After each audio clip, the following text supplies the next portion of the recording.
એટલા માટે બુઠ્ઠા ચાકાની જેમ ભાજપને કોંગ્રેસથી ડર લાગે છે એટલે આમ આદમી પાર્ટીને હથિયાર તરીકે વાપરે છે, હથિયાર તરીકે વાપરે છે.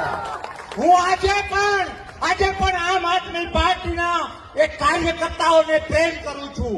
હું આજે પણ આમ આદમી પાર્ટીના એ નેતાઓને પ્રેમ કરું છું અને મારા પ્રેમની સાથે અપીલ કરું કે મરી જવું કુરબાન, પણ ભાજપના ચમચા બનવાનું એ આપવાળા બંધ કરો. વિશેષ કઈ નથી કહેવું કારણ કે સમયની મર્યાદા છે. મોટા ભાષણોથી કઈ નથી થતું. અધર્મના નામે ધર્મ કરવાથી કઈ નથી થતું.